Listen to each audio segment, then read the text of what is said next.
Good evening, ladies and gentlemen, and welcome to the first Ace Nectar Here's the Storm casting podcast in like 6 weeks. Uh, I'm 6 weeks. still I'm still Ektar, he's still Ace, and I apparently have thrown up the best of 5 screen, so let's go ahead and fix that. I'm pretty sure. Have we done this season? We I have don't to think have we done have. it at least once. I don't think I have.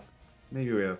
If not, I had a whole running joke for this ready, but all of a sudden it just completely derailed it. Where I was gonna say, wow, it's always good to get the first cast of the season in on week 1. Yeah. I'm almost And- completely certain we've Okay. done at least one cast. That would check out.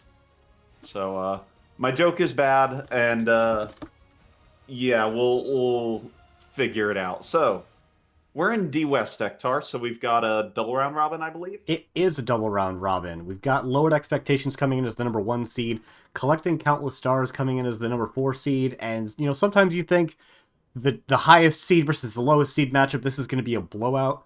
But these teams were only 6 points across from each other at the end of the regular season, 21-15. And Collecting Countless Stars won their first encounter. Lowered Expectations took the second one, so it's very much a competitive match. Either team could definitely make waves later on in the bracket as well, and I'm here for it. That sounds great, yeah. With 6 points being the difference between highest and lowest in playoffs, D West should have a very fun playoff bracket coming up here. So, good to have one of those competitive divisions. It sure is, and as the draft is going to be starting here in just a moment on Alterac Pass, let me tell you how he wound up on this map. As the number 1 seed, Lowered Expectations opted for first hero pick. Collecting Countless Stars banned out Brax's Holdout and Dragonshire in particular being a very favored map for Lowered Expectations. Lowered Expectations turn around and banned out Battlefield of Eternity and Towers of Doom. CCS have played a really eclectic series of maps, so I'm guessing this is just maps that they themselves don't like all that much. And we find ourselves, as stated, on Alterac Pass for game number 1. We've got a ban on Asmodan coming out, and I think that's weird. Yeah, I was about to say, you did a little bit of scouting before this, and just to be sure, is there an Asmodan in this pool? Is this just a common ban from Lowered Expectations? Not really sure. That is a ban. It is one of the bans of all time. They have played Asmodan 3 times. I don't have it quickly to see exactly where they played him, but it certainly isn't a high priority pick for them. This is definitely not like their one-trick Asmodan has carried them through to playoffs. This is definitely something either that LE don't want to play against or something very targeted for the map. Then the Kira comes out second. So you see entirely conventional bans on the right and entirely unconventional on the left. So I'm interested to see where those picks end up falling, because that is so yeah, CCS did play Asmodan 3 of their 4 times on this map, so definitely not only a team-specific ban, but a team and map-specific ban. There you go. Yeah, other consistencies include a Sonya, Rhaegar, and ETC. Sonya being by far their number 1. Yeah, and for those Sonyas. Let me see. In the scouting, I did notice that CCS, and I apologize to all of the different CCS teams. I will be calling Collecting Countless Stars CCS probably for the entirety of the cast. So if that bothers you, I don't know, bring it up with Valcomer. Yeah, CCS have 3 different players that have been in the healer role for them this season. And Zhang Machine is, by a slight majority, their number 1 most often, but see him picking up the Anduin, and I didn't get a chance to mention it ahead of time. Malfrex very strongly prefers the Deckard Cain. There was like 2 games where Malfrex was playing and Deckard Cain was not picked or banned. Like it plays it so much. Yeah, picked 9 times throughout the regular season so far. There's the Alarak ban. Now that's... I'm on Probius, Ektar. That seems like a normal 3rd ban coming out. It doesn't seem that far afield, that is for sure. Zul'jin I like in general, both with Deckard Cain and because Ultrak Pass is another map that tends to go late, and Zul'jin is just one of those super late game carry heroes, and if you're gonna get to the late game anyway, might as well pick a hero that helps you win in the late game. Is very true. By the way, don't forget to get your predictions in. You've got about a minute and some change left till the end of this draft, roughly. So go ahead. As soon as this draft ends, it'll close within a few seconds, so get those predictions in. Got the variant coming out. I didn't check to see who plays what heroes, and I'm pretty sure CCS have run triple front lines, so this could still be tank or bruiser variant. And frankly, I kind of like the pick for variant in this place because of that. Because Django could always pick up a real tank, and then you have Sonya and variant in the off lane, or you just pick up something that can kind of hold the off lane, and variant being your main tank. Although I think main tank variant into what Lowered Expectations is showing is kind of a dubious prospect, and there is the Rexar, one of the other real flagship picks coming out from Lowered Expectations. Oh boy, that's a Ragnaros finish up on this map, going to probably lava wave out the snow on the map, but you know, we could always see the surprise teamfight Rag taunt into C Smash or S Smash. I think this was a snow map for the 3 weeks where we had weather effects. I think it was, but there's snow on the ground regardless. But oh god, don't remind me of that. You have already been reminded. No. Ooh. All right. But there it is. Zhang Machine breaking up the portrait synergy, so obviously first game going over in favor of Lowered Expectations. GG, well played. Yeah, pack it up. Game 2, right around the corner as soon as we can get that fixed on up. Yep. May be afraid of past performance on the Alarak. If you don't mind, who was the Alarak player? I'm curious. According to Hero's profile, I'll get it to you when I introduce CCS. Sounds good, and while you're looking that up, let me introduce for y'all Lowered Expectations with Teletheus playing Anubarak, Warwolf playing Zul'jin, Malforex on Deckard Cain, Kid Canuck on Rexar, and Terrorsaur on Li Ming. And on the right side of the map, in the orange trunks, we have Collecting Countless Stars with Hoku playing the Sonya, DMN playing the Kronia, Cathanzia playing the Varian, Zhang Machine on Anduin, and Django Unchained on the Ragnaros, who would be the Alarak player. Alright, I've got issues with both of our healers, I'm not gonna lie. Even-handed blessings is pretty normal, but I really don't love Scroll of Identify here. Like, obviously you can get the damage scaling pretty great, and they've got reasonable setup for it, but just being able to set up your own roots with Sapphire is really, really nice, and I'm not going to harp on that point any longer. Ace, something else interesting on balance. Let's take a look. Vision Slam on Sonya seems relatively normal. That's the usual start of a Leaf build, so we could be seeing that. And Blast Wave seems to be the regular one, and I would opt for that as well. One thing that I think is worth noticing is the lane arrangement. We have on the side of CCS 2 bruisers and a tank, so they just have each bruiser in an off lane, and they're going to have the 2-man mid. Whereas there's only the 1 bruiser on the side of Lowered Expectations, so they're having Zul'jin do the laning thing. And it's a minute and 5 seconds, and both teams are just getting onto their null camp, as they are wont to do. Yeah.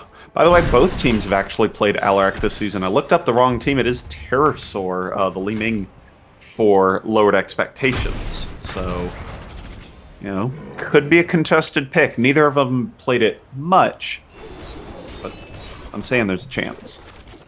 I do like an Alarak game. One thing that's also worth noting about Terrorsaur, he is kind of their other healer player. They've run double healer, and in cases where Deckard has been banned out, sometimes Terrorsaur will pick up a Brightwing or a Stukov or something.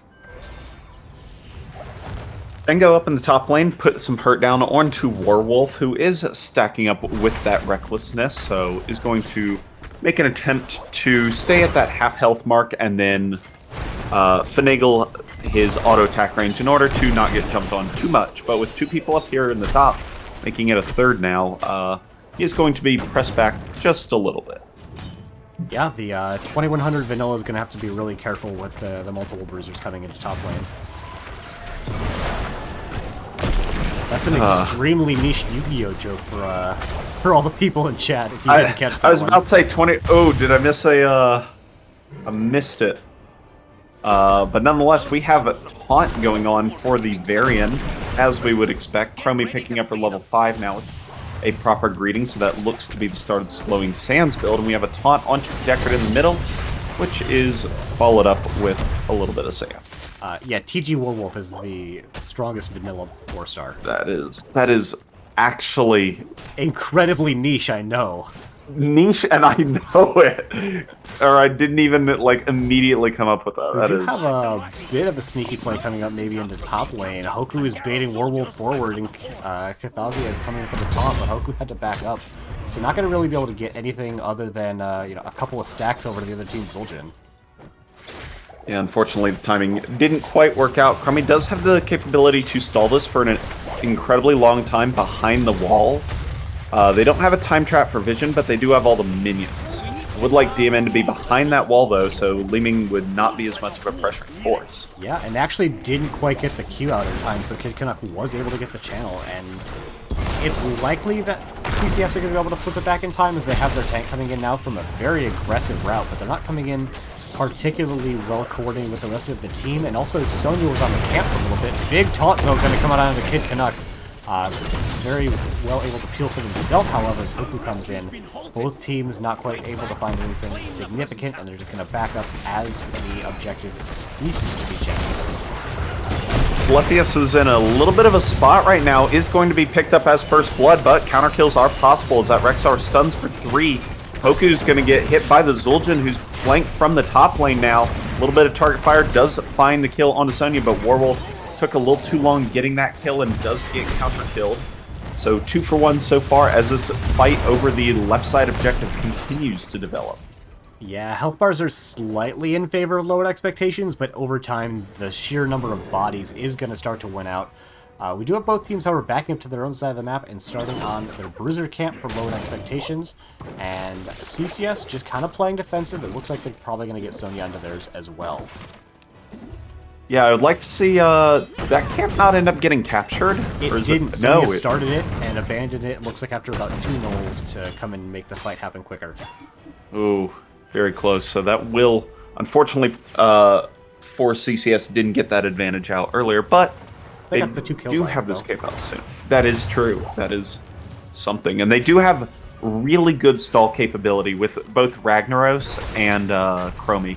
They should be able to stall this all the way to 10 if they wish.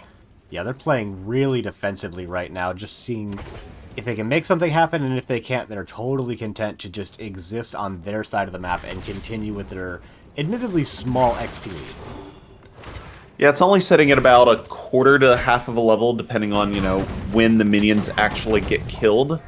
So it's not a huge window, but we'll see what they can do. Vision actually reveals Pterosaur and Malfrex sitting in the bush, and the aggression comes out on him. Slowing Sands is going to do a lot of work. Django's able to jump on top of Malfrex, who can alt-Q out those potions and does survive 300 health. And now, as the whole team takes that slow rotation through the sands, they do survive minus a bear. So they're going to be down about half a player going into this, but they didn't lose any player control of the characters. Oh god, Slowing Sands has just been nightmarish for the side of lowered expectations. They were in that for so long. Telephius is kind of low, Kathazia is low as well, but they actually get the Li Ming snipe into Zul'jin. That is a huge portion of Ellie's damage potential. A lot of damage going into Varian from the side flank on Pterosaur, however. Not quite finding a kill off of it just yet. Telephius doesn't find the kill, and instead Django is going to be the next to fall. They did stop channeling during that time, but with that 2 uncontested kills and now picking up level 10, that should be almost guaranteed first objective in favor of CCS. Did you hear it, Ektar? I heard the whooshing of Sulfuris being launched into the air and thrown down. I didn't, actually. They just got... How did they get that? Gets the save there, and Li Ming's now able to pick up a kill into Chromie. Leap comes in now with The level 10s for lowered expectations are letting them do work, but the player advantage for a second gives CCS time to re-engage and a little bit too much confidence. The excellent stay a while and listen from Malfrex locked down the team and provided 3 counter kills for lowered expectations. I don't like Sulfurous Smash here, Ace. You know, on the biggest map in the game... Oop, Zul'jin gets picked off, snooped in lane a bit long. Yeah, you know, I barely saw that come in, but... Yeah, it's a big map, and you want to be able to get that XP at all times, and there's literally not a better button in the game for doing that.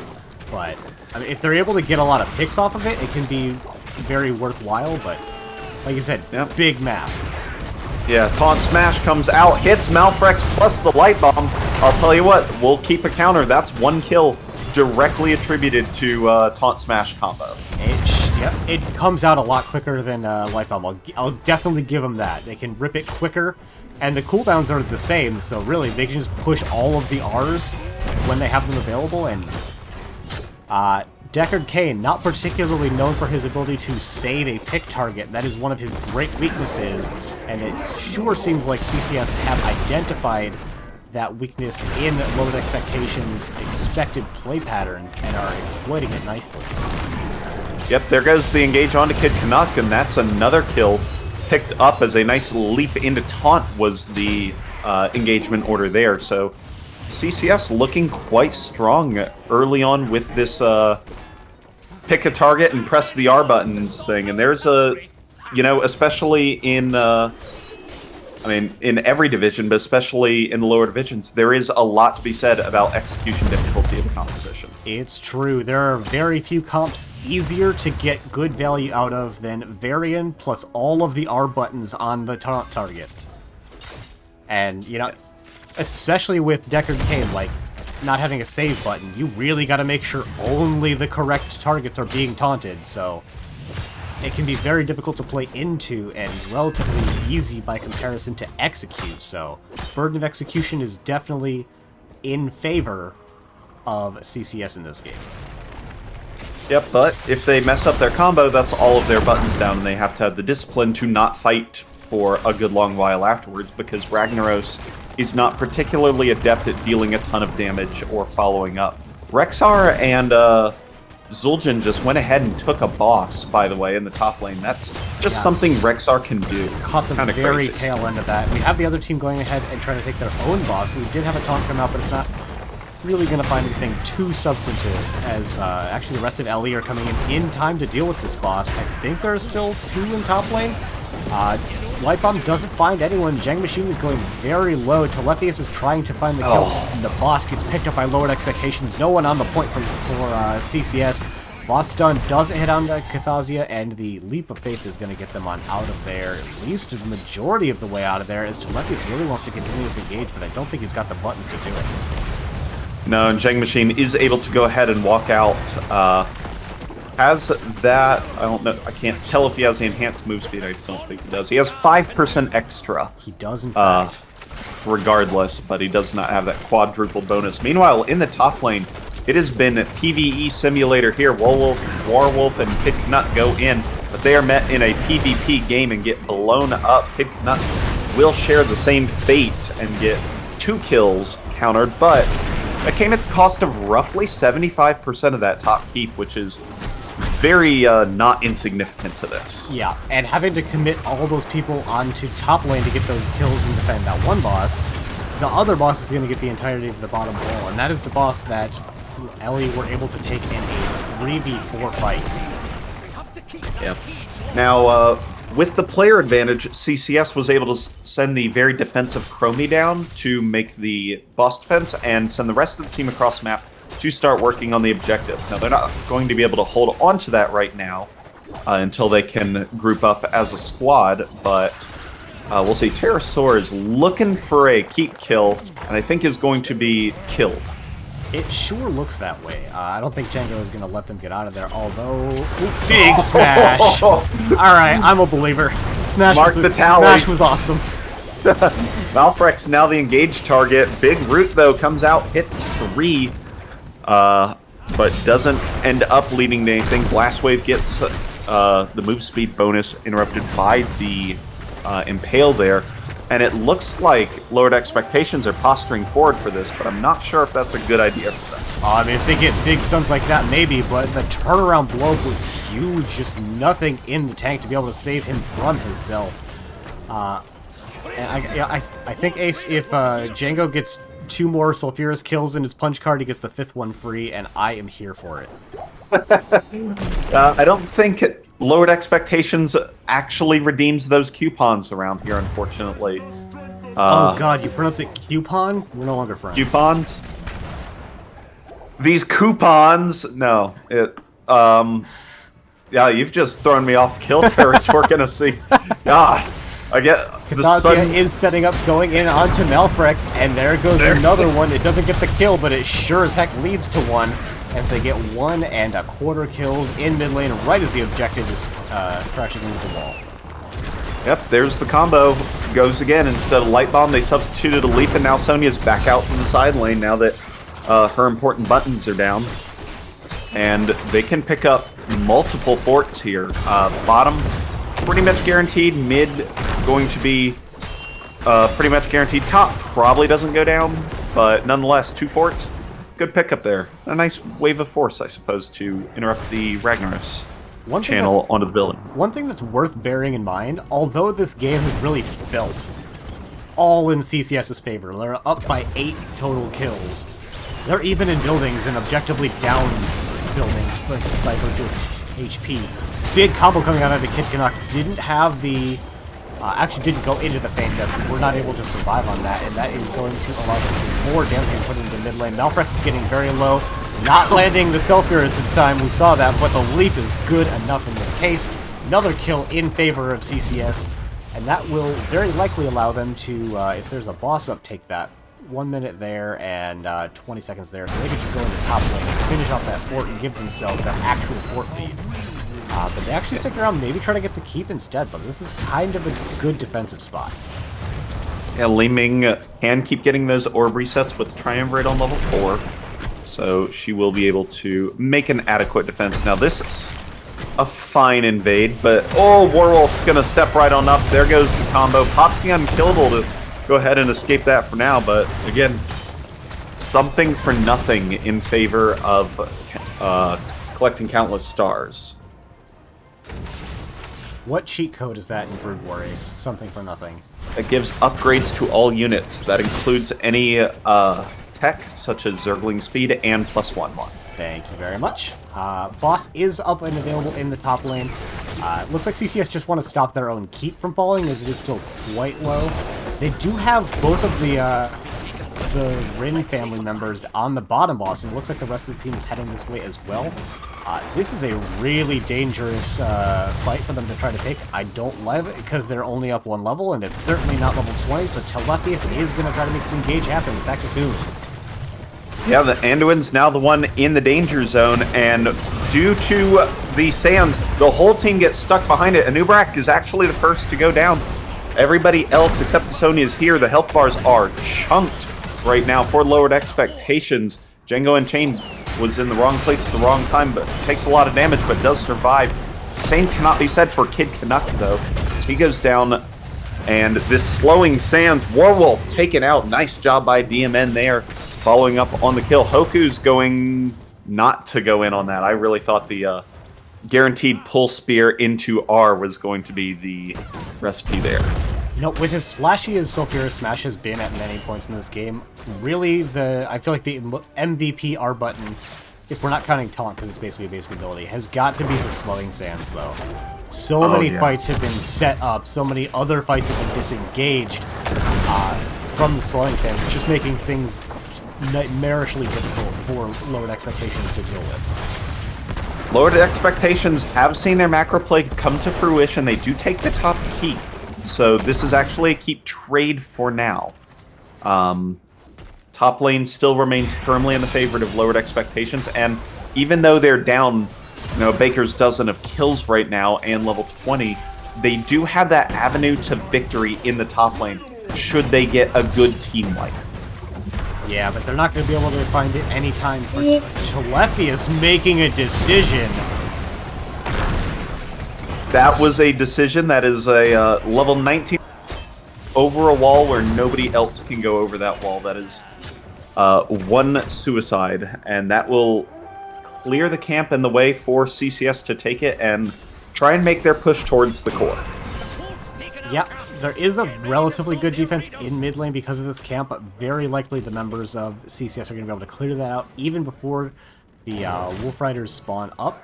And actually, they're just going to 5-man into bottom lane. The keep here is still relatively low. They're still up with that 20-tier advantage. Not for much longer, but without the tank, there's really not a lot that Lowered Expectations can really do about it at this point.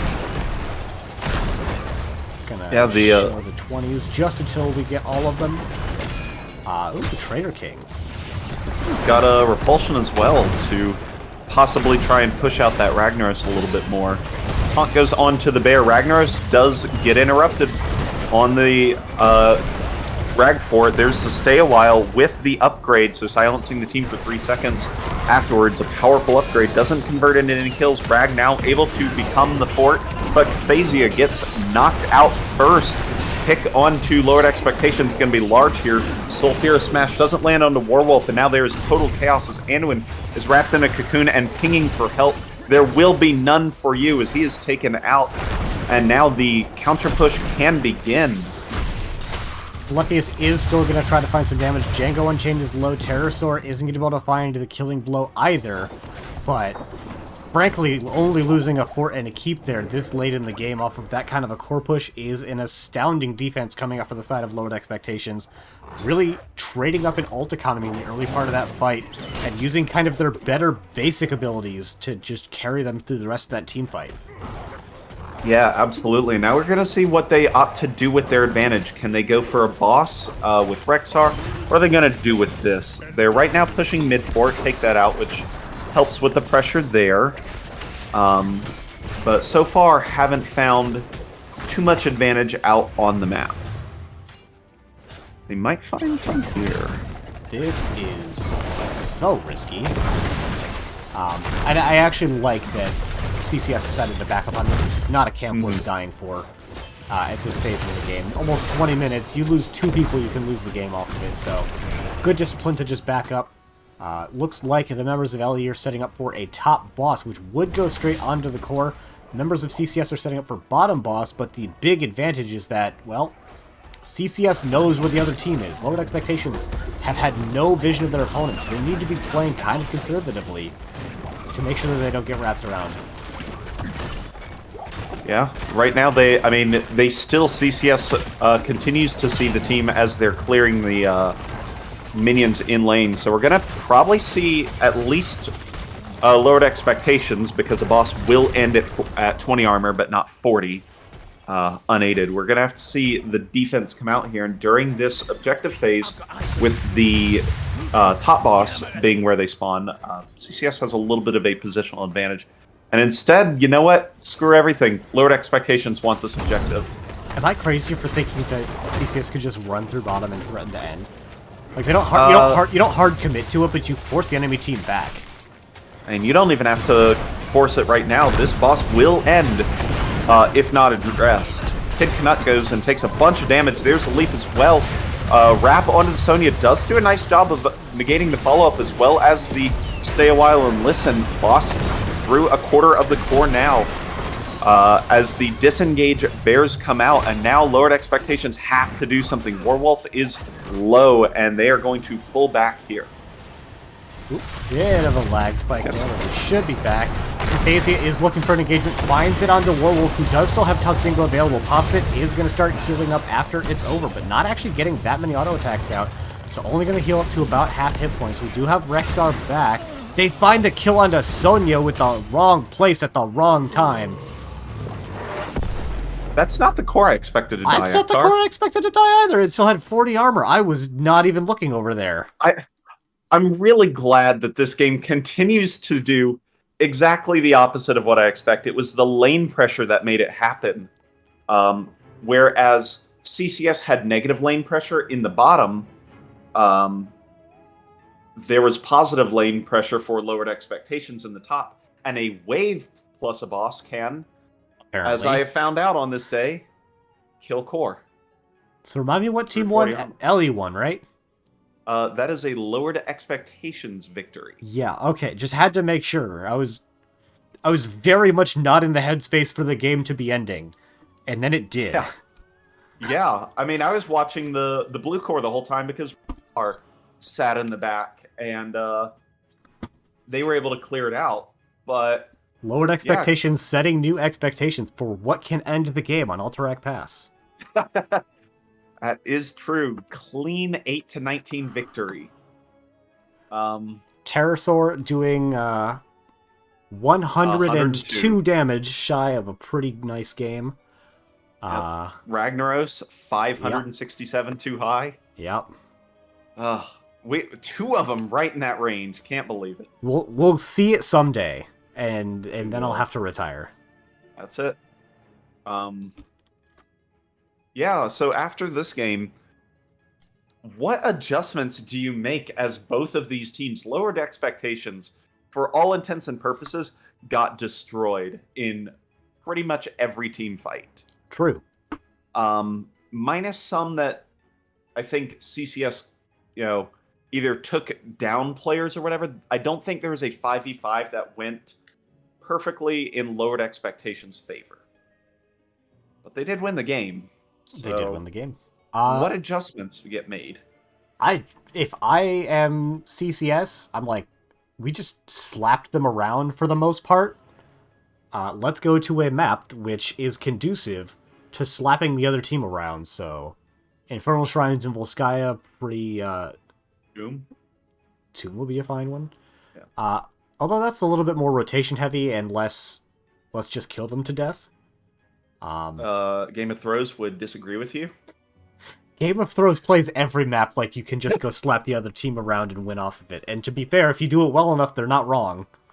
Yeah, that is entirely true.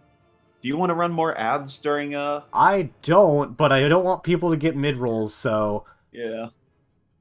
I'm sorry to all of the viewers that aren't maybe exactly 7th Just base or wait. otherwise subscribed. Yeah, just wait a second, though. Wait for the stream delay, and then send it. Wait for the stream we're delay so talking people hear, in fact, that we're going to be running ads. Yeah. And we'll just use that time to set up for lobby number 2. Which we have heard nothing about yet. And I'm okay with that. I think 30 seconds have elapsed. We're going to push the button. Perfect. I heard, do you want to run more ads? And then immediately we're ready. You want to run more ads? Ads! That's Shout out to any subscribers or people with ad block that are still hearing this conversation. I don't have a Twitch ad blocker actually right now. Should. We do, in fact, find ourselves on Tomb of the Spider Queen for game number 2, so well called. Yeah, I think that's entirely reasonable. As picked by CCS. Or the lobby wasn't updated. We'll find out. I think it is, because they have set a first draft team. Normally it's on, whatever it's called. Coin toss mode.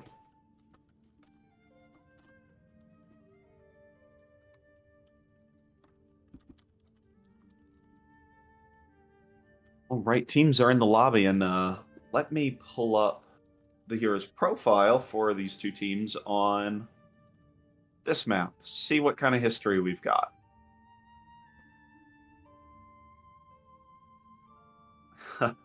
Oh, Ektar. Yo. I've got good news for both of us, okay? Okay. CCS have played the following heroes on Tomb. Okay. Alarak Alright. and twice Nazebo. Ooh, oh, I actually love this. So not only do they play Nazebo, they play Taunt Varian Nazebo, or at least they did it once. And I love that combo. I think it's extremely underrated.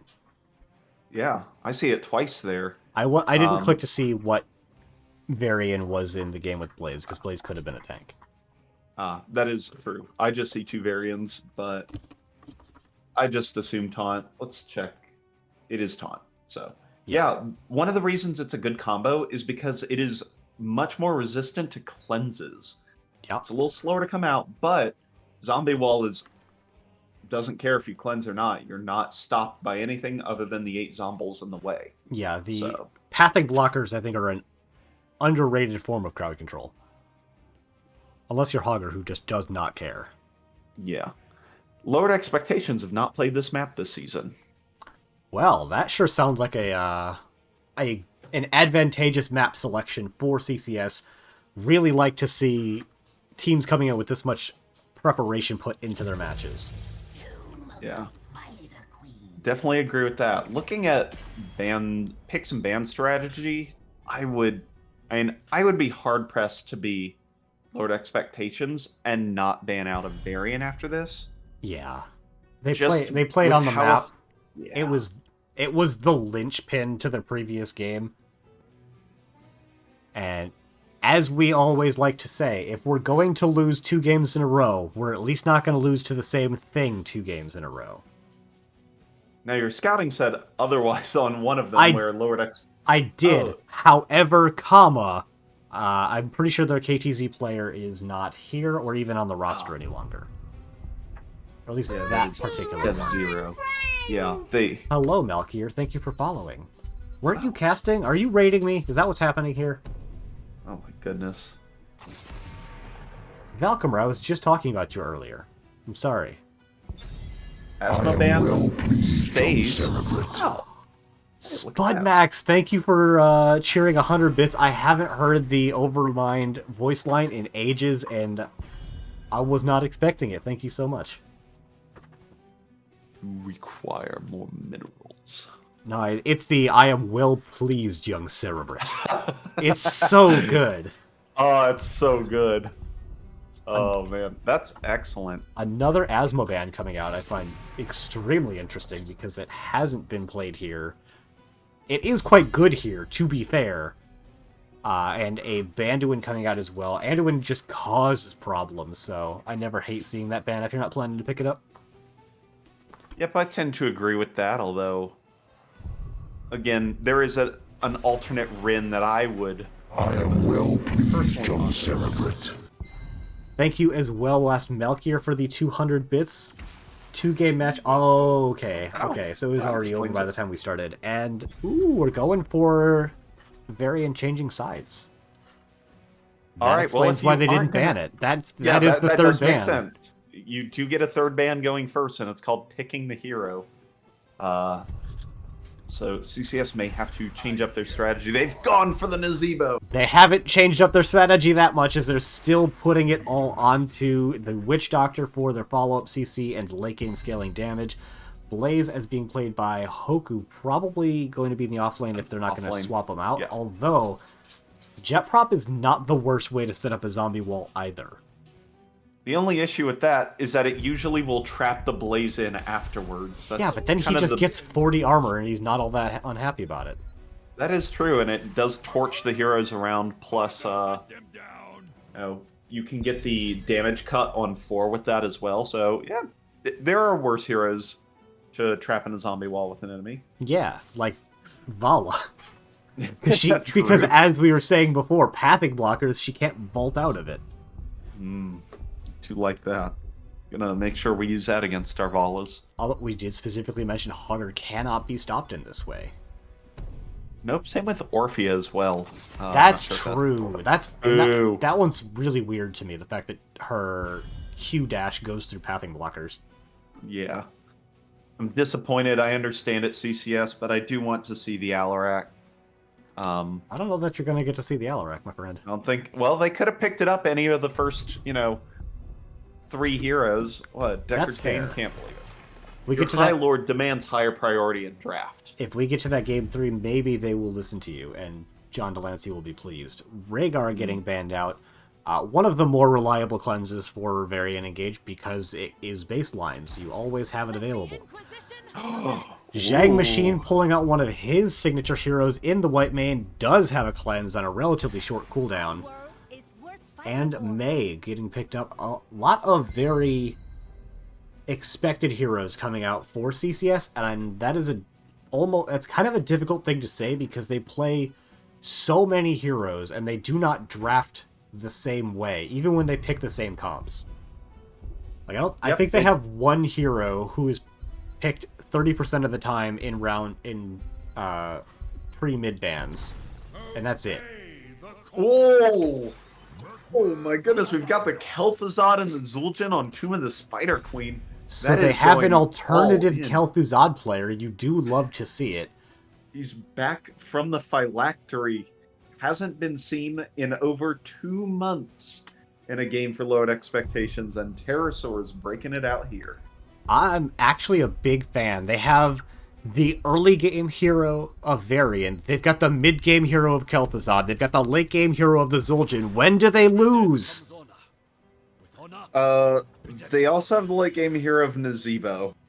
That's against the late game hero of Nazebo, yeah. So they don't like auto win the late game, but yeah, I mean I think the variant's good to stack off of. The E is really easy, and you can follow up with a raw W if you need to root them with Frost Nova. So, yeah, I think that's pretty solid.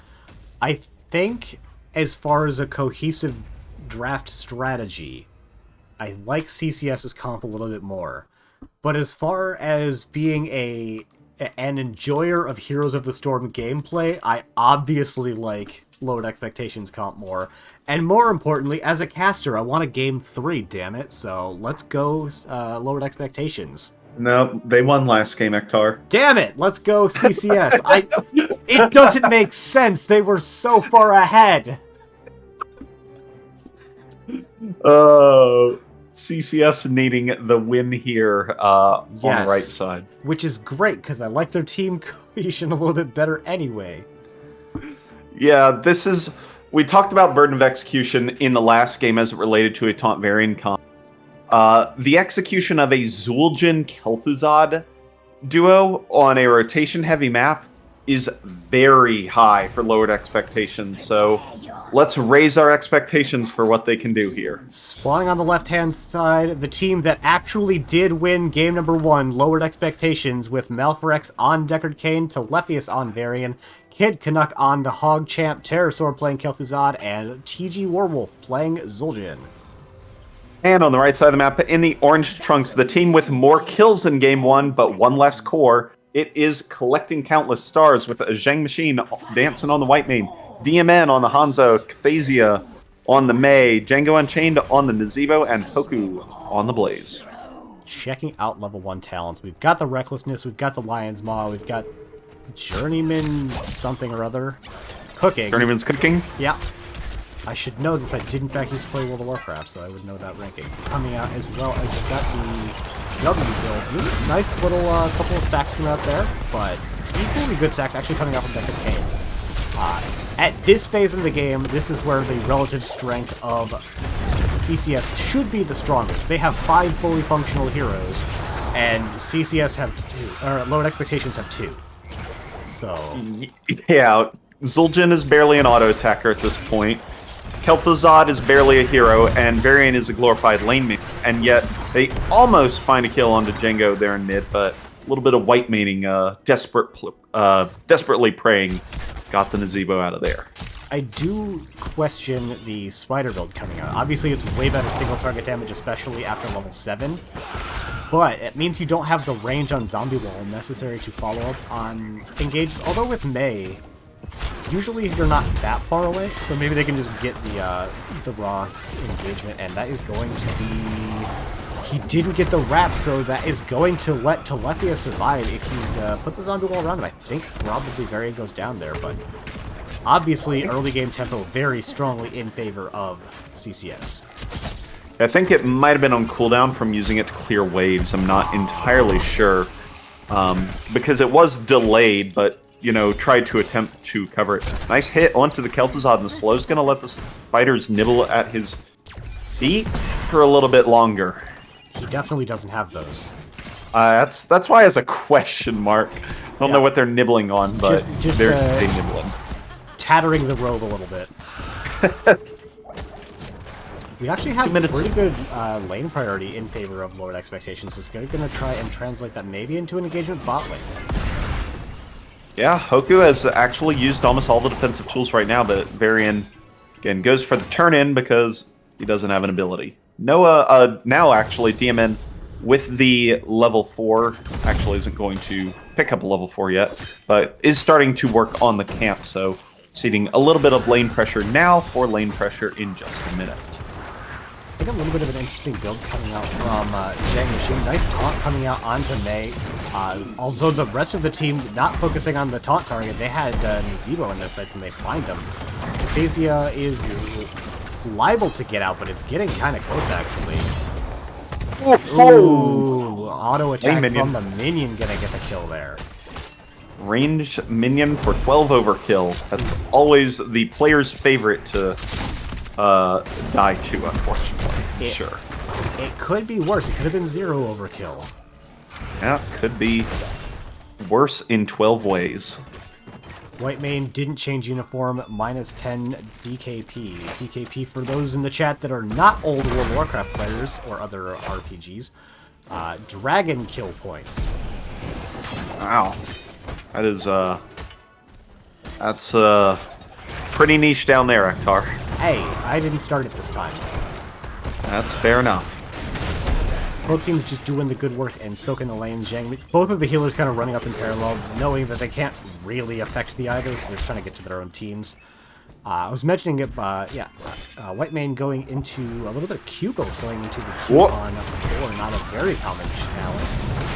Big, kind of catch in position coming up from Khadazi, gonna find Kel'Thuzad there. Kel'Thuzad face checked a bush with a Mei inside of it. That was death from the inception. Warwolf also going to be in a similar spot as well. Does dodge both of the CCs. And a save, not quite enough. They are going, Telephius is going to be able to pick up some of the gems, but now some counter pressure is working in favor of CCS. Yeah, I wonder if he continued into this done, if he actually would have been better off because he was further from the rest of Mei's teammates, but we'll have to find out by traveling to an alternative universe where that ended up happening to get the answer to that question. In the current universe, however, both teams do have a turn-in, and they are jockeying for position both around the top and bottom turn-in points. Yep, about a quarter level lead so far for CCS as they're quickly moving their way towards level 10. Combo does miss, and now Whitemane's in a spot, taking a lot of damage, drops the, what's it called, Ektar, and takes 15 armor, try and save. Mei also goes down with this, so despite Red getting turn-in here, they are down 2 heroes going into this Webweaver phase. Fanatical power. Thank you. It did take a sec because you asked me what the question was. If you didn't ask, I'd have been able to tell you immediately. Webweaver phase is coming down for CCS, but without the Mei or the Whitemane, going to be relatively easily cleared by the members of Lord Expectations. Mid is already clear, bottom is getting rotated on. Doesn't look like they'll be able to find anything because Hoku is already back out, but it does buy them position to get a very quick clear under there as well. CCS moving into top lane to try to find something, and the something they find is Terrorsaur in a really awkward spot, and he is all over but for the ha-ha-hi. And maybe a Death Rattle stack. He did one get Death Rattle stack. Actually, let's take a look at the stacks as these Webweaver phases wrap up. We've got almost halfway done for the extra range on Zul'jin. Just need 5 or fewer auto attacks for that. 19 for the Kel'Thuzad, so does have the Glacial Spike. 8 out of 12 for the Rez, and on the right, 73 for Nazebo already. That's excellent pacing for Vial Infection, and completed with Spiders. Completing Spiders is really good, actually, for this phase in the game. Khadazi is really setting them up nicely to get the single target hits for the extra 2 Spiders that spawn, and otherwise just really nicely done by them. Yep. Also, for the Curious Hanzo, needs Kel'Thuzad once, Zul'jin twice, Deckard thrice to finish up target practice. Checking out the heroics, we do have the Divine Reckoning, which I think was the expected. Actually, with this comp, I wouldn't even necessarily say that. Whitemane is going to get KTZ combo, does drop her own heroic to keep her alive, and is going to do so. Hashtag just Whitemane things. We have the counter Ice Wall, and KTZ gets sniped out by the Ravenous Spirit from Django Unchained. Great job by Zhang Machine, although the target of the engage was able to get the self-zeal and then drop the R button, which made the difference as she was able to walk out of all of that, 2 Kel'Thuzad ultimates and a combo, with full health. Blue team does get the bottom fort, although I think very likely that fort count is going to get evened up here. Being able to use the zombie wall just to tank damage on the fort. Kha'Thezia is going into no man's land to try to get themselves in there. KTZ is like, I don't need to get the chain spike combo. I'm just going to be able to throw it out on them, but with as much time as they bought, they are going to be able to get this top fort. Bottom is actually very strongly pushed in, not being defended by anyone other than Haku. That is going to be the entirety of bottom lane front wall going down. That's a lot of damage down there. It is not the win condition lane, but it can cause a lot of problems because it's opposite side of that boss lane. So, yeah, that's fairly important. And now double turn in is available here, and they are looking to cash in immediately. Lowered Expectations keeps the tempo on and turns in, so immediate third Web Weaver phase here for Lowered Expectations. I did mention it in passing, but interesting ults coming out for the side of CCS, particularly with the Slappy Ghost and the Danger Snakes. You don't really see either of those heroics picked up very often, so seeing both of them with not a ton of setup is kind of surprising. Kha'Thezia is going to get comboed, but has the unstop. They have the ice wall, so they do have the potential to follow up very strongly on that with the heroics. We see both of the what I called unusual picks getting used there to great effect. If the Ice Wall and Blizzard combo lands, basically anyone should die. Especially because Varian went into the Warbringer, so they won't even have to protect it to keep them alive. Nuzibo is going to leave the game, probably some kind of a lag issue, but as we are the commentators, we are not going to be the ones pausing. You have no power here. You can send us back to the screen, but yeah, currently that was a really good team fight there from CCS. The Divine Reckoning came out to keep everybody alive. The Blizzard combo caught a couple people, and then as has been most of this game so far, the Ravenous Spirit putting in a lot of work and specifically targeting out the Kel'Thuzad. So we have no means to indicate that we are in fact ready. We are just observers. We are simply always ready. Oh man, Heroes of the Storm doesn't have an upside down smiling face. No, unfortunate. It does have plenty of other incredible emotes. It sure does. Big fan of Spooky Worm. Alright, with that slight loss in tempo, we do have the game coming back. Casters cannot in fact respond. Well pointed out, Kha'Thezia. Checking on the buildings. It's actually relatively even right now. Both teams have a fort down. Slight advantage for CCS as they have the more advantageous fort. But a fort is a fort, especially at this phase in the game. It's not a huge difference, ultimately. Yeah, and with the HP being lower on the fort, you can say it's roughly a wash, and it comes down to the fact that, CCS does have more gems available to them. There goes a combo. Danger Noodles are coming out as well. There's the full combo. Warwolf going to have to pop the unkillable, but nice job from Malfrex going ahead and stopping any further follow-up and letting the teams disengage. Yeah, shout out to, I think, 2016 when Nuzibo lost his damage over time on Heroes. That is a long time ago, Ektar. I've been playing Specialists my whole life, Ace. I know. It's still a long time ago as CCS goes in and grabs a turn-in, and they are now going to start pushing, and both mid and especially top are well pushed out. Bottom, a little less, so that'll take care of itself. Too many Frost characters, they froze the game. They only even have one Blizzard on the team. Can't even finish that play. Hoku going for a jump prop, does not find purchase. Pterosaur going for a combo, also not finding anything of particular value, although he got the one stack, still at 27, so every CC is still valuable for them. Ice Wall coming out, hitting onto Malfrex. Malfrex, frankly, should die, because that is what CCS's team does. Oh, just barely lives with under 100 HP. Didn't commit the Slappy Ghost. Nope, didn't commit the Slappy Ghost, just committed the Danger Noodles, and was able to make it out. Kel'Thuzad finishes Master of the Cold Dark. So that's going to be a massive damage increase, and Zul'jin still sitting at 19 auto attack stack. Yeah, but he's got the range, which is the most important part, especially against what CCS are looking to do. Basically, CCS lives or dies off of hitting a Blizzard stun, often set up from an ice wall. So if you're just able to stay farther away, you've got more time to react to that kind of engagement. It's less likely you're just going to get blown the heck up. Well, I gotta say, I continue to appreciate CCS having obviously done their homework. Deckard Cain is poor against blow-up comps, and we're seeing CCS just blow them up over and over. Yep, that is what we do see. It is important, by the way, for the double spin, because we are stacking on 7 as we see a fight come out.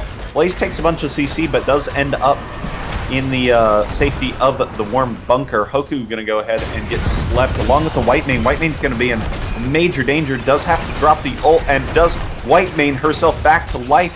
Hasn't got the Zeal on the Mei, though, who takes a lot of damage. That is a very funny looking interaction. Blaze now gets a jet prop, trades out his life for the Hogger, and a nice friendly charge from Telefius gets him out of there to make it a 1-for-1 trade. Yeah, that fight didn't have quite the crisp overlapping of abilities that we have come to expect thus far in the series from CCS. The Danger Snakes came out a little bit late. There was no subsequent follow-up after the Blizzard stun. And not finding a kill made it take a lot longer for them to eventually pick up the Hogger, but that meant that they ended up turning out their Blaze for it as well.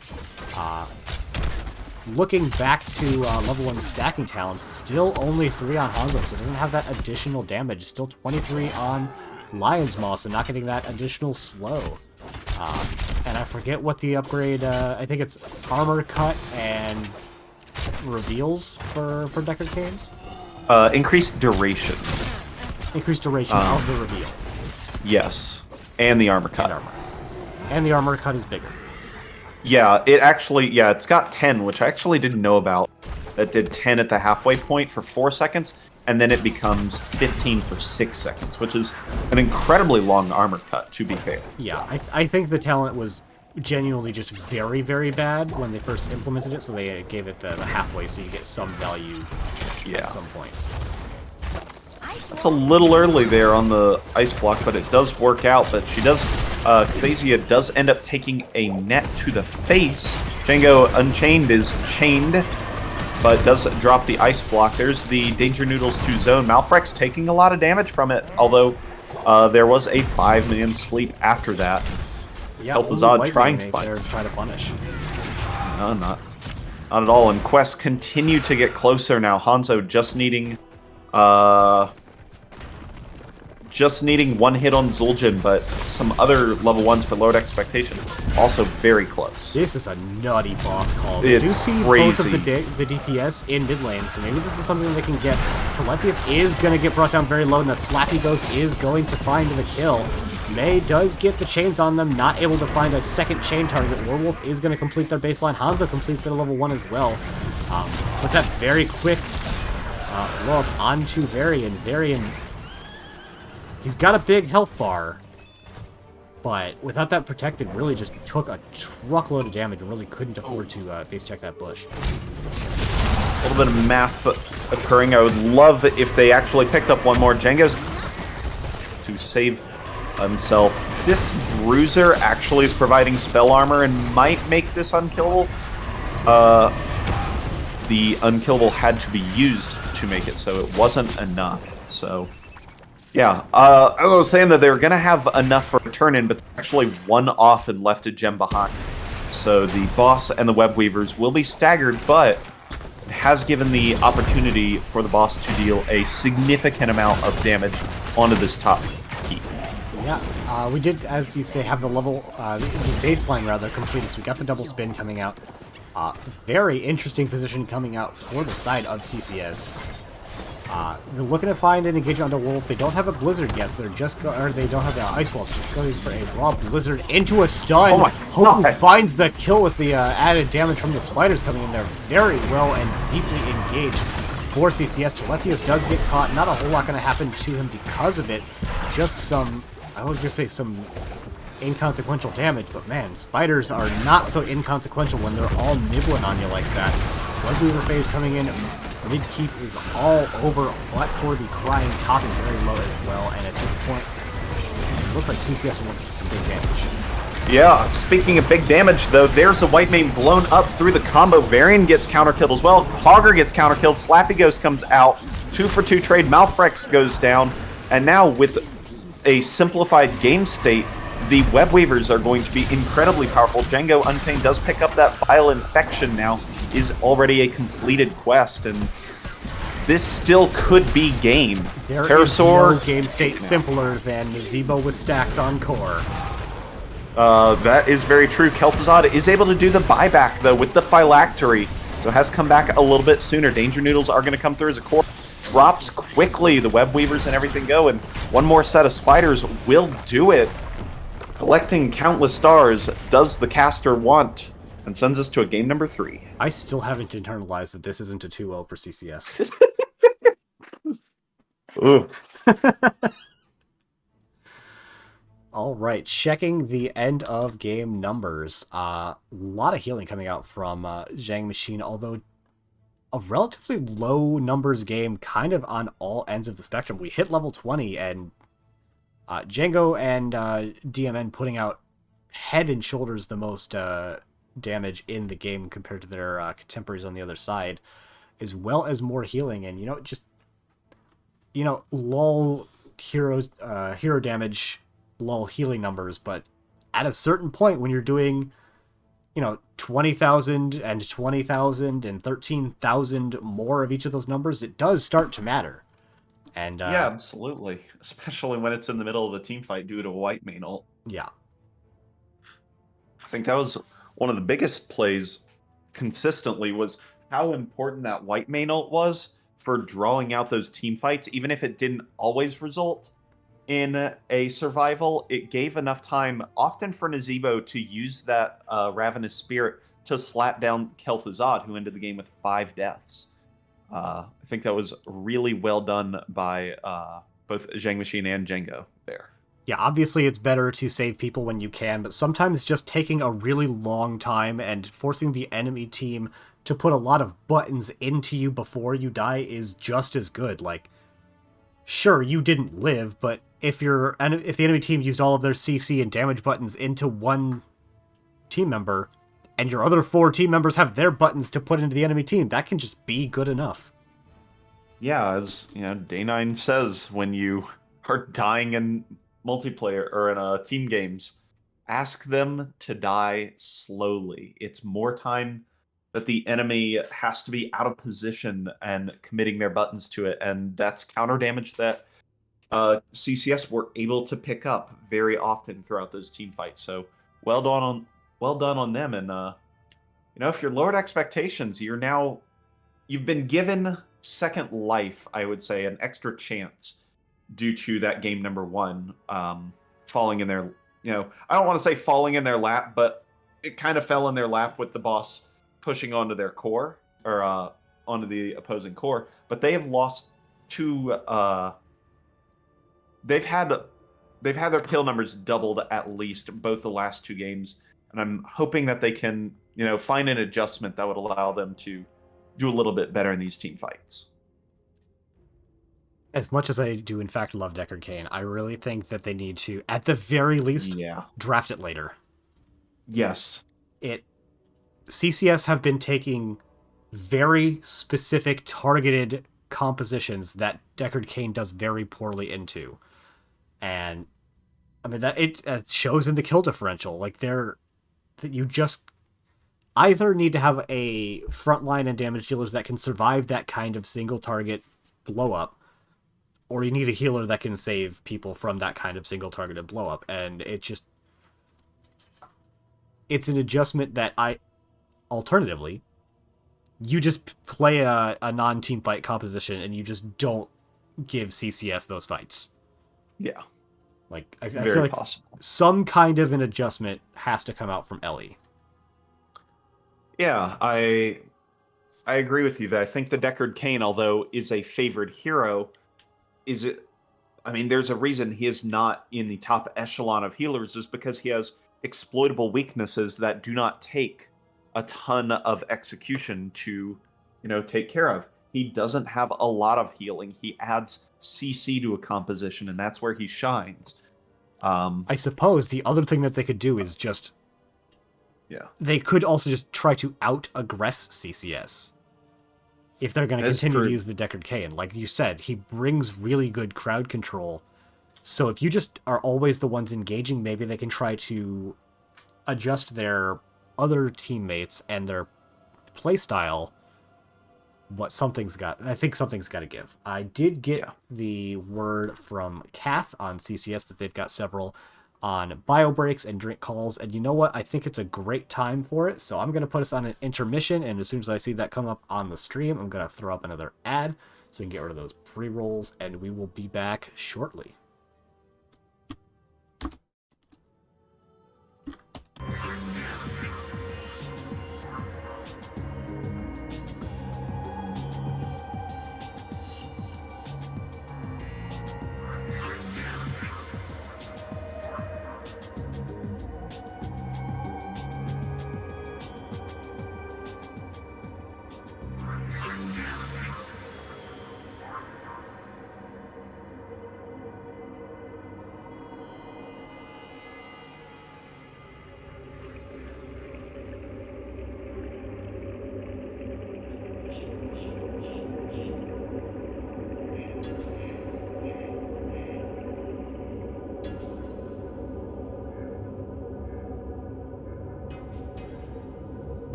And we're back, ready to get in here for game number 3 on Infernal Shrines, which I need to update on the overlay as picked by CCS.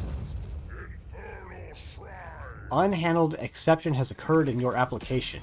Continue. Oh my goodness. Hey, get that debug. I did not. Damn. That's a rare one. Having the overlay controller crash is rare. It said maps something. I didn't read what Yeah, I'm pretty sure it's none of the maps are right. Never mind that. I'm going to be able to see it on stream because I think I know what happened. Okay, alrighty. That rare bug that I've never tracked. If I weren't literally in the middle of the cast with you, and just coming back from a bio break specifically, I might have had the foresight to check it, but not today. All right. Infernal Shrine's probably the most played map, or I know is the most played map. Boy, lowered expectations. 6 games on it, 5 wins throughout the season with a whole host of different compositions. So, CCS being the ones who picked the map could be in a spot, I suppose. Gonna stick to the Asmo though. By the way, CCS only 1 win, 2 losses on the map. So an interesting choice for them to go there. Have they done anything particularly interesting on this map? They played Deathwing. May Deathwing Sonya, and they do like the Sonya. I'm just not, I haven't been in the scouting tank, and I don't know how teams play and everything. But with the Sonya and how it was played in Game 1, and the variant being how it was played, I'm curious if those wouldn't be some kind of target ban. Now, this has been a flex ban here for lowered expectations, so Sonya could be on the board here as a favored pickup, but we will have to see. Yeah, Asmodan, of course, getting banned out first for the side of lowered expectations, and the Nazebo, who I don't think has been played on this map, but certainly caused problems in the previous game. Yep, I think that is a tomb-specific pick for CCS, and that feels more like a it beat us and it felt bad kind of ban right there. Yeah. Ooh, Scarlet is playing against Stats in the Korea StarCraft League. Hold on a minute. What stream is this?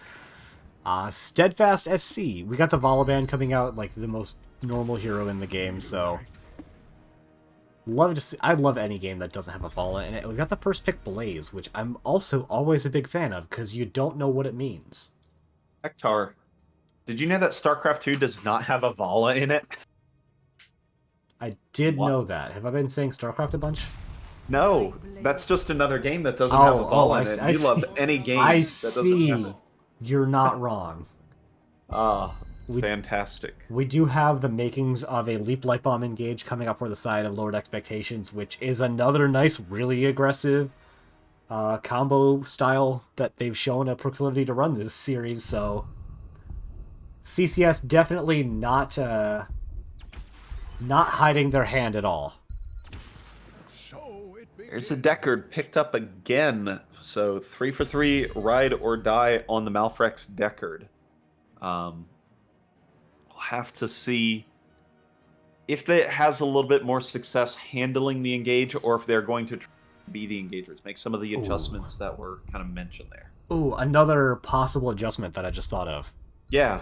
You foist Orphea onto Warwolf, and you pick up a second healer. That would be spicy. You could run a double healer bunker on this map. I think that's entirely reasonable.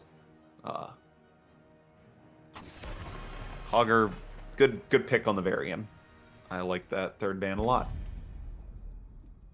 Oh, hey Ektar, you know what finally didn't get banned? Alarak, in fact, did not get banned. Yeah, Alarak, in fact. Could see it. Come on, I want it. Show it to me, somebody. Dingo Hot's teaching me a new word in cromulent. Perfectly cromulent. Makes me want to watch Star Trek. Oh, they're pulling out the Illidan. They've done this before, and yeah, that was about to say, I think this goes with a Tyrael as they pick to start the season out. Is it a judgment Tyrael? Because I feel like Sanct just kind of does incredible things here. Well, let's go find out. Lowered Expectations played this twice to start the season. With the Illidan and Kel'Thuzad. This was a Telephius thing, so they might swap it. Yeah, I imagine this is Sanct. Or no, this is Judge. This is Judge all the way. Judge Hunt? Yes, Judge Hunt. Alrighty, so very different compositional styles coming out really from both teams. We've got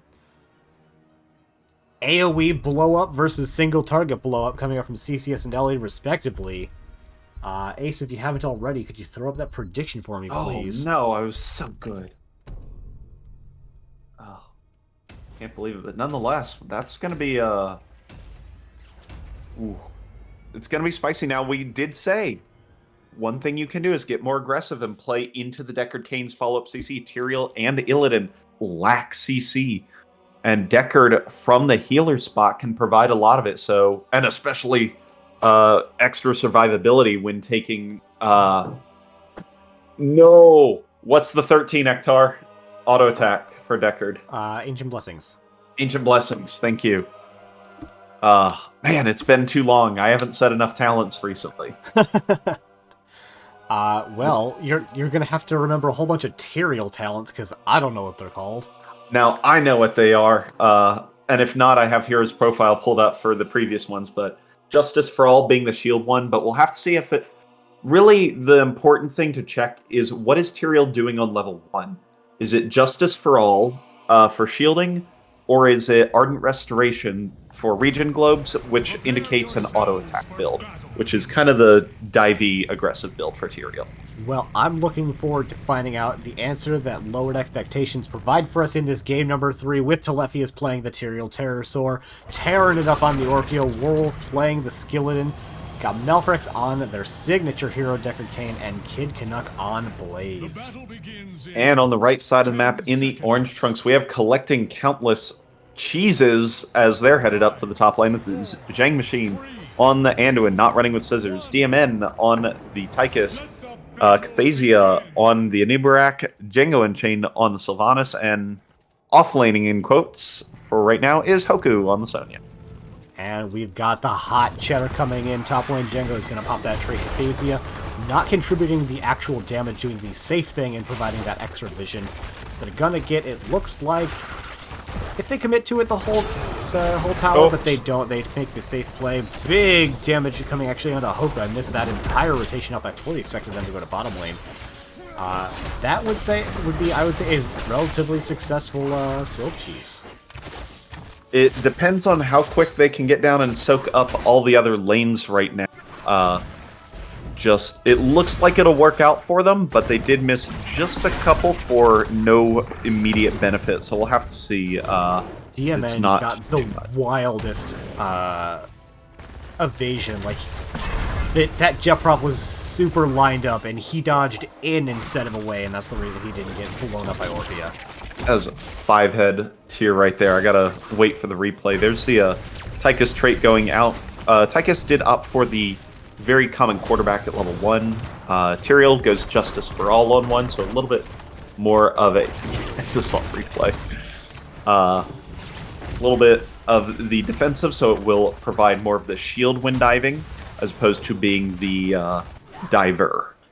Terrorsaur, a couple seconds ago, fully face-checked a bush that I think Django Unchained happened to be standing and didn't take a whole lot of punish for it, but if Cathasia had been in position, it would have been a very rough spot there for the Orphan, but not actually getting punished all too much. Cathasia making a very safe burrow charge out, not going to have it available for this little engagement attempt onto Kid Canuck, so not even going to bother popping the impale. What's interesting is having Werewolf up here in the top lane as Illidan laning. Illidan is not a particularly good laner. He can trade out health with the enemy, but does not clean up minions particularly well, and he would be stacking his Unending Hatred a little bit quicker in the 4-man, so I'm finding that an interesting decision, as opposed to having Kid Canuck up there. Yeah, it's interesting for this map, too, because there's not a whole lot of things you can really have Illidan doing instead. An attempted engage coming down towards her, so we're not finding anything of value. You could have Illidan just doing non-laning things, but there's not all that many camps that you can just go off and take, and because it's so small, the team can generally just pick it up anyway. But while I say that, he is going to go over here and pick up this Bruiser camp in relatively good timing. A little bit slow, but certainly a lot quicker than anyone on CCS can pick up advantage. Yeah. Now, I want to point out that Lowered Expectations do not have a fully functional comp until level 10 when they get their engages. And Tychus especially is making this very difficult for them early on. So we're going to have to see DMN and Django are going to make a big rotation on a Terrorsaur. Terrorsaur is going to be grenaded to death, and that is first blood over to CCS, and that's kind of what we're looking at. There's not a lot going for lowered expectations until that level 10. CCS not hard in going onto the objective quite yet. They do pop it there. Cathezia is going to try to zone the team out. Lepheus goes in. This isn't anything real. This is just trying to smack out a couple. They get more than I would have expected, to be fair. Yeah. This is not an engagement that lowered expectations can realistically try to make happen. Certainly not until working against her. They're doing a reasonably good job at just taking away some of their opponent's shrine minions. Yeah, they're actually walking out ahead of this, and it's costing Cathezia and DMN a lot of health trying to stand up that far. So, yeah, they're doing great. Up 10 Shrine Monkeys, even though they have really not been the ones on the button so far. But Sonya comes in, and Sonya is a huge power for the members of Lowered Expectations. Or CCS, rather. Cathezia going to find a big stun in the back line. Hoku and Werewolf are kind of 1v1ing in the top, but that's definitely a fight that Hoku wins deep into the enemy team, but they're not able to find any big damage into them. Got bitten just a little bit. Not actually finding anything hugely valuable, but only 3 Shrine Minions left for the side of Lowered Expectations, and almost certainly material traits should secure it. Didn't even need that, and that almost got Zheng Machine. But with the Tyrael going down, that is going to be the... there's just not going to be any offense onto this Punisher whatsoever. Anubrak is going to eat the jump, and you know they're going to try it. They're going to forego the soak in the off lanes to try and make something happen here. And I'm just not sure it's going to get there. Yeah, Frozen Punisher is very weak early in the game. It doesn't, like, the turning off of buildings is nice, but it's just so fragile that you don't get a ton of value off of it. You would almost rather have one of the Punishers that will siege better, especially at the early phase of the game. But with the Tyrael being done, there's really nothing that Lowered Expectations could have hoped to get more than... I guess they could have hoped for that bottom tower in addition to what they got, but yeah, that's not a huge deal, no matter how you look at it.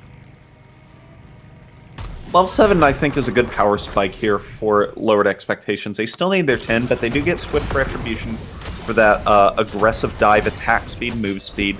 They've got the Nanomachine coating to reduce the Tychus engage capability, and Friend or Foe lets Illidan dive a little bit safer. Now, Hoke is going to be in a dangerous spot. Pterosaur is resetting those Orpheus quickly, and with the rest of the team up taking the camp, Sonya is going to get chased down and killed, and now Lowered Expectations make the immediate call to invade the siege camp and try and take that away and pick up their level 10s with it. One of my big complaints with League of Legends is that the time to kill is incredibly short. The time to kill on that Sonya was legitimately a double-digit number of seconds, which is certainly longer than you would normally expect, but like we were kind of saying this whole time, until the level 10s come online for Lowered Expectations, they just have no ability to lock somebody down, make an engagement happen. But now they've got Hunt and Judgment, and they've got Eternal Feast as well. Oops, that was going down in top lane. I was not expecting to see that. They did commit the Wailing Arrows. Not going to have that available for quite some time, but Silence is incredibly good against Illidan specifically. Most heroes Wailing Arrows, Illidan specifically. Yeah, Wailing Arrow is one of the longest individual silences in the game at 2.5 seconds. So it's got a lot of time to it where the Illidan's just going to be a sitting duck in the back line. So they're going to be using that defensively to try and make those counter engages work out. We do have the camp being picked up by Lowered Expectations. CCS have decided to go and push in the bottom lane, using that Sylph trait and the fact that they just have Sonya in their 5-man right now. And the lane was pushed up too far on top of them to really get anything substantial anyway. Cathezia is going to spot Telephius trying to come in, going to provide that vision. In kind of an awkward spot, is going to disengage with the Burrow Charge, however. Yeah, I'm liking how CCS is playing this so far. They are getting good value out of the Sylph trait when provided the opportunity. There's been a lot of just good rotational play for them. Here goes the Hunt onto the Sylvanas, out of the range of the Judgment for now. She does not get the Unstoppable third. Zengo Unchained in a bunch of trouble and gets taken out. There's the combo, resulting in a kill. Now we're going to see DMN actually hit by the Eternal Feast, but it does not go for too long. Eternity has ended quickly, but that gives huge priority for lowered expectations on this top point. Ooh, looking for a big jet prop, doesn't quite find Hoku. That would have been really big as Wolf would be able to follow up with that nice damage. Kid Canuck is quite low, and Nofex, again, doesn't have the greatest top-up potential on Deckard Cain, so gonna be a little bit before they're healthy enough to try to make an engage happening without a fort here. They'd have to give up a lot of space to try and make something happen, so the Commandeer Odin gets committed as Sylvanas is going to be coming in just a little bit here, so CCS really looking to make something happen now. Up 4 ultimates to 1, I think that's a great idea. I think Lowered Expectations just needs to walk out and wait for their ult buttons to come on. They've got 3 coming online in 15 seconds. They're going to give a lot of space on the objective, but they have no capability of doing anything right now until they can. Yeah, they've got their CC buttons available now, and we've got the Stay a While and Listen available. Just after that, we have the Jet Prop get stunned out by the Cocoon. Wolf taking a truckload of damage. The Peeling Judgment come out. The Turtle Feast is only going to hit once, and Wolf is very low. Kid Canuck is super deep in the back, coming out from that Cocoon. The hunt does commit it eventually. Very nicely done. Does find the kill on a Django Unchained. It looks like Wolf is going to be the next ball, however. Yeah, target selection doesn't let the Anowin go down until later, but he does go down. Sonya's trying to sneak out some things. Ooh, does not actually pick up the level 13 in time, despite having level 13. Did not have the talent selected to have the always pull spear. So Sonya was not able to get out because of that, and that will be a bonus kill picked up for Lowered Expectations as they go ahead and take this Punisher in the top lane. Rocco, don't be mad at me. I just noticed that I didn't have the NGS logo up this whole time. I'm so sorry. Oh no! That was actually a really shrewd re-engage coming out from the Illidan. Like he was at maybe 30% hit points when he went back in onto Sylvanas, but he was far enough. The Sylv was far enough away from the rest of the team that was an okay engagement to take, and they found the kill. Without getting that kill, I think that they just have a really hard time securing the objective there. Dazia gets the last moment burrow charge out unstoppable, not getting stunned up by that jet prop. This fort was always going to go down, but really well done for CCS to disengage there. Yep, they are looking to try and make something happen a little bit more with this. With the Scroll of Sealing not quite finding any purchase here, I think it is time for Lowered Expectations to complete their loitering and go ahead and leave, and they do exactly that. While Illidan's been out macroing this whole time and now actually engages onto Sonya. I don't actually, well, with Hoku not actually trying to spin or do anything, that'll force out a counter leap. And that's a big trade up there for Lowered Expectations, who are playing this comp quite well. Yeah, as soon as Illidan's able to auto-attack a few more times, he's going to have his cooldown much quicker than the leap that he got traded away to secure it. All part of Illidan's trait. He has inherent cooldown reduction on all of his abilities off of auto-attacks. It's crazy. Yeah, well, it also makes up for the fact that he has no range and can do nothing but sit on you and auto-attack you. But if he gets the chance to sit on you and auto-attack you, man, he is having a whale of a time.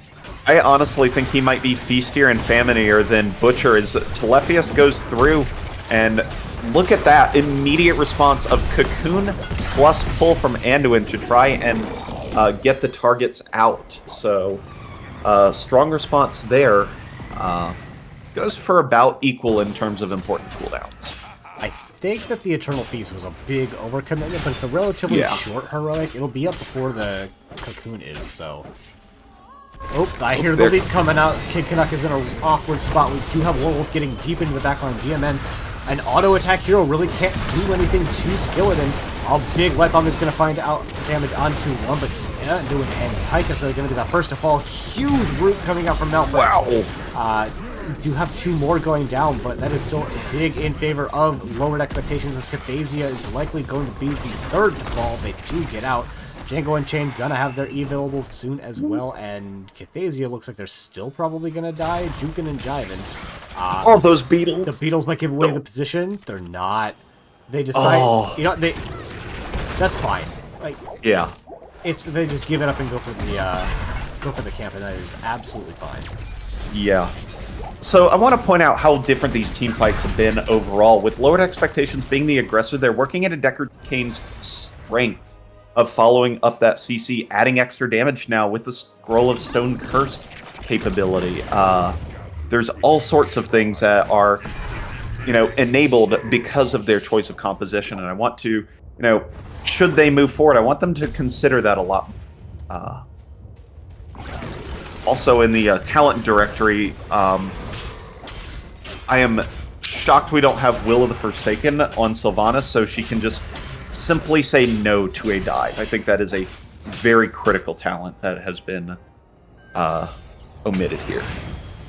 If this were a less action-packed game, I would be all on board to nitpick talent choices, but really, both teams have been slamming themselves into the other for 3 games in a row, so I'm not going to criticize what I consider suboptimal talent choices, because ain't nobody got time for that. We did have, I think, Judgment attempt to come out, but he got rooted by Anduin, so he wasn't able to complete the cooldown, gets put on short cooldown.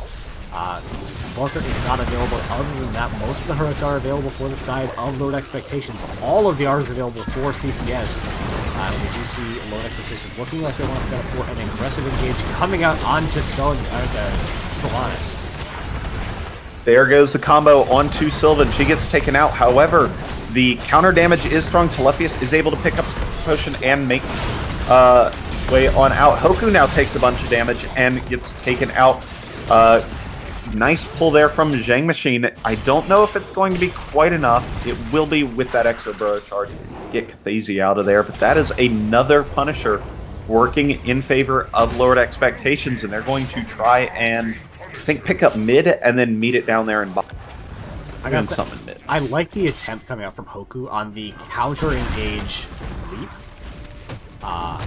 Yeah.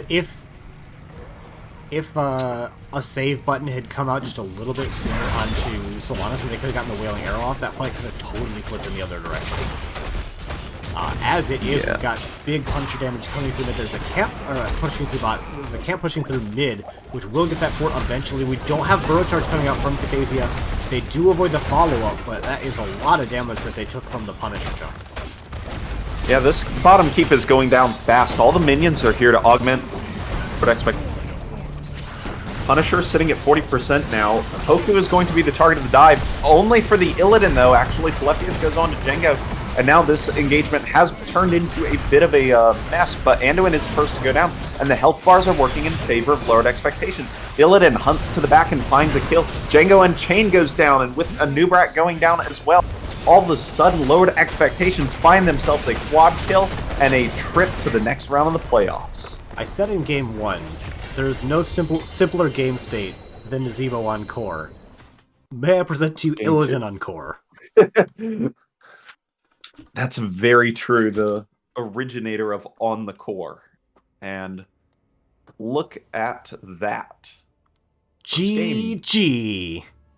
That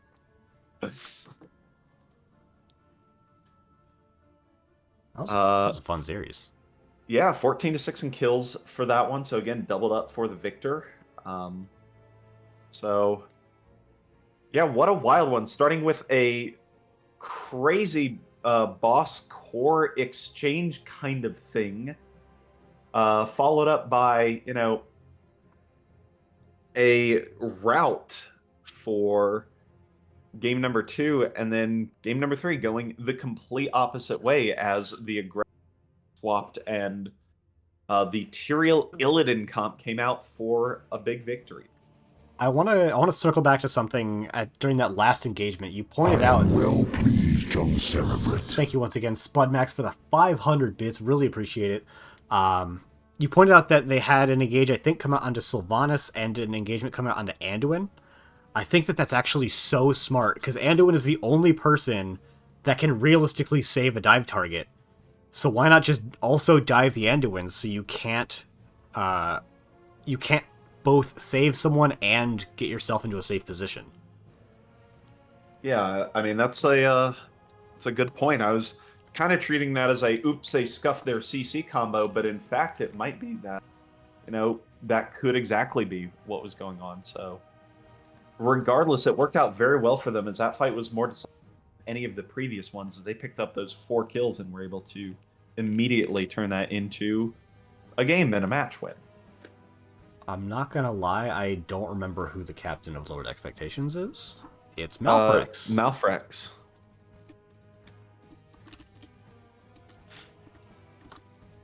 Asking if they would like to conduct an interview. I have received a ping. Pull me in if you want to talk. I see he's in the server. Will do. Hey, man, congratulations on your 2-1 victory. Thank you. That was way closer than I was comfortable with. Oh, man, I have to ban a bot real quick. Oh no. Soggy Princess. Can't believe it. It's a shame, I really That was my one fan. I think you've got more fans in the chat according to the previous match or chat history. There was a lot happening there. Yeah, we have a couple people that we've paid off to pump up our numbers. Well, they pumped out some channel points as they got the prediction correct for your victory in game number 3. So congrats there. Thank you. All right, so it was kind of the focal point of the entire series, and I'm so glad you're the one here to talk about it. What's up with Deckard Cain? I'm an old man, so I play an old man. What is old man in your estimation these days? I'm 40. Okay, cool. I'm not quite at that level yet. I appreciate not being the oldest dude playing this game sometimes. There's a few of us that are getting up there. I think ARAM are also in our age bracket. I remember one of my favorite old team names was Adult with Jobs.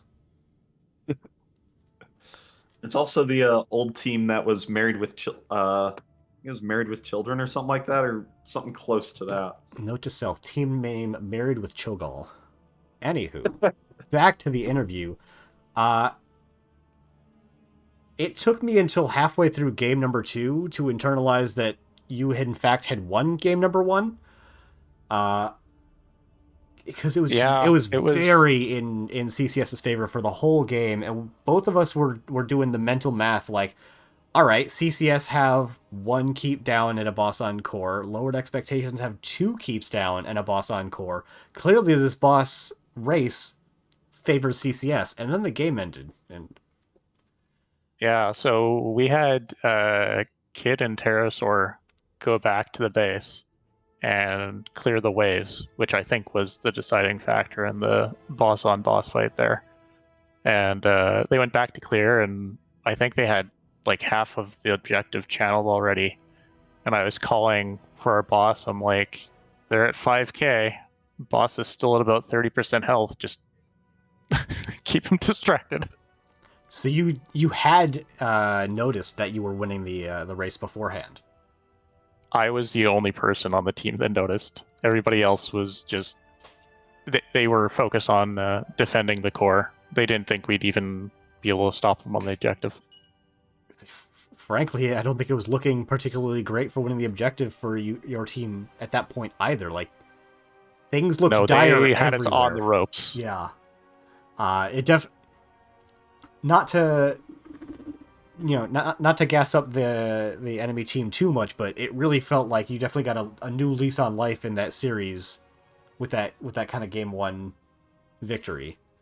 Yeah, we were very much expecting that game to go in their favor.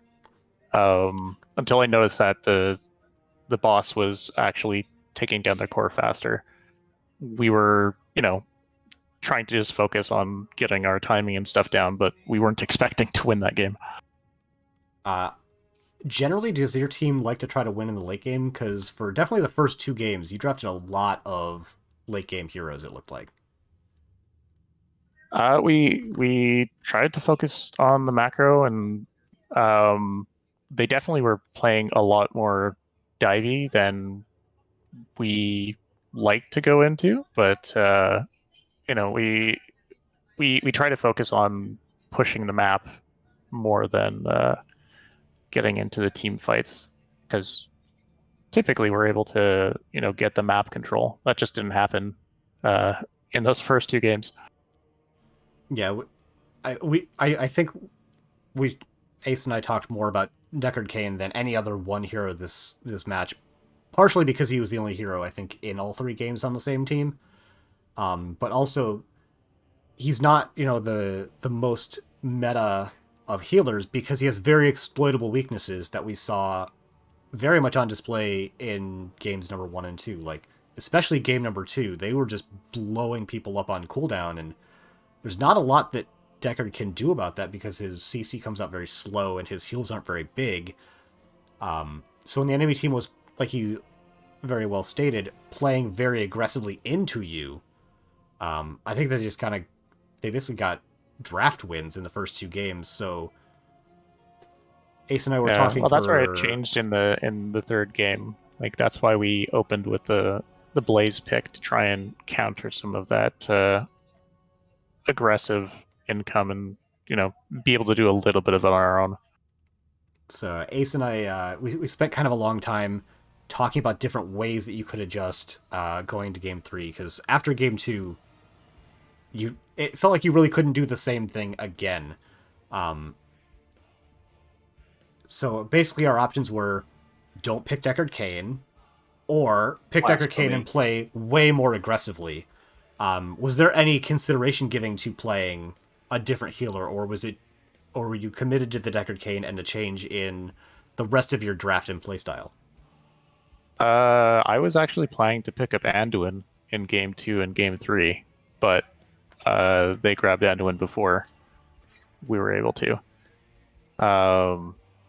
So I went back to Deckard.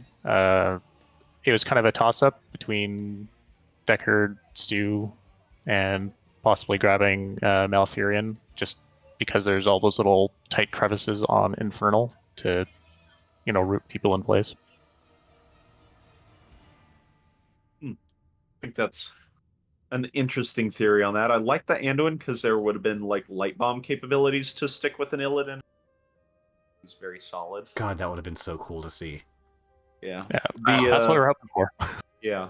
The Malfurion has a tough time keeping up with that, I think, but nonetheless, I do agree that he does add a lot of CC, and if you can run forward, you can either get the Twilight Dream off or provide the extra healing as long as you're in the area. So. Yeah, I thought the Tyrael Illidan comp, which hasn't been seen since like week number 1, I think, really worked to y'all's strength with the Deckard Cain specifically, because the amount of things where he could go, that's a large root follow-up, and not having to deal with the incoming damage as much was really helpful as well, especially with the Tyrael to mitigate some of it with that Justice as well. So. Yeah, it was from the Justice as well as the barrier, trying to stop them from being able to come through to the back line as easily. Yeah. So I thought that was a good comp to kind of settle into, not a you can do this every game kind of comp, but always one to get, to try and bring out on occasion. Yeah, it's well, we figured it was game 3.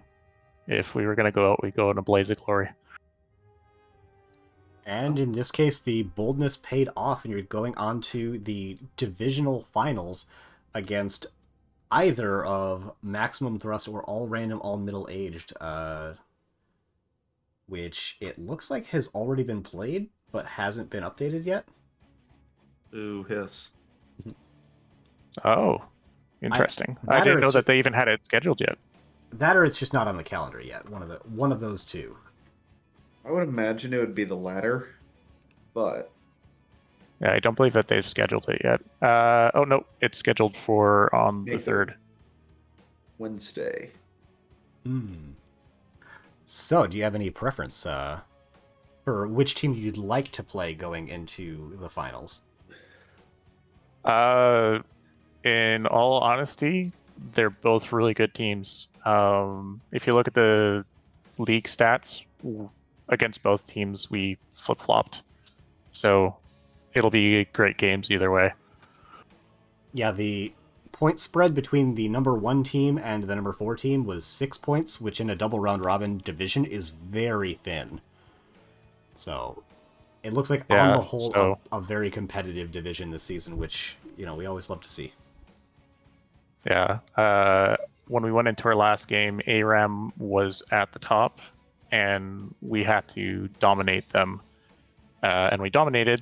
We matched in points with maximum thrust, and they had to again do the measurement of KDR to figure out who got the top seed spot, which is interesting because in season 11, I believe, maximum thrust knocked us out with like 0.005 or something insane like that higher KDR to get into the playoffs. I know. I'm the guy that does that. Oh boy. All right. I thought that was interesting, though. I think that's all I've got for questions. Ace, do you have anything else for our esteemed guest? I do not. I think I got all the questions done. Okay, I'll give you one. I'll give you one. Your Illidan and Tyrael are diving the back line. They sure would like some healing. Are there rubies available for them? Not with the build that I was doing in Game 3. That's fair enough. Any preference on that? I'm just curious on that. Nothing. Oh, actually, I have one kind of specific question. For Game 3, as you're pushing onto the bottom keep, Illidan dove one target and Tyrael judged a different target. Was that intentional that you dive the Anduin and a different target, or was that just kind of a slip up in targeting? Illidan went in on the Anduin, and Tyrael was that was basically they both made a call at the same time and chose different people. I think it actually worked out really well because diving the Anduin means that they wouldn't have been able to pull the, I believe it was Sylvanas who got engaged on as well.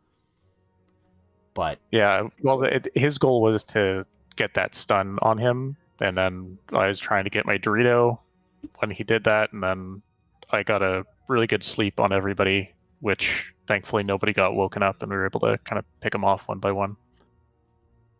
Yeah. But I think officially that's all that I have for questions. So now we're going to give it on to you, Melforex, for any shoutouts that you want to give. Well, first shout out to you guys. We always appreciate having casters, and hopefully put on a good show for you guys. Shout out to CCS; those were great games. I know you guys are going to do great in the next season. And shout out to the rest of the team. All of you did great, and apologize for being a slow old man, but I made it work. Alrighty. Thank you for coming on, and good luck in your next round of playoffs. Thank you. Have a good night. See ya. Yeah. Alrighty. Okay, so I went back and checked the VOD. We are entirely wrong on everything. Back Sylvanas up. About what? The engage on the final fight. Illidan hunted Sonya, who got jumped on by the Punisher, and so he saw that as a target. Tyrael dove the Sylvanas. Nobody hit the Anduin. Really? That is correct. So I may end up picking apart this this replay later, but for now, I think that's going to be it for us. Yeah. Nobody wants to stick around and watch you when I do replay analysis of one team fight. Hold on, no. All right. As always, Ace, thank you for being here. I really appreciate it. Almost the only time I do casts is when you're available because it's just so much more fun. We've been so busy. I've been doing other things.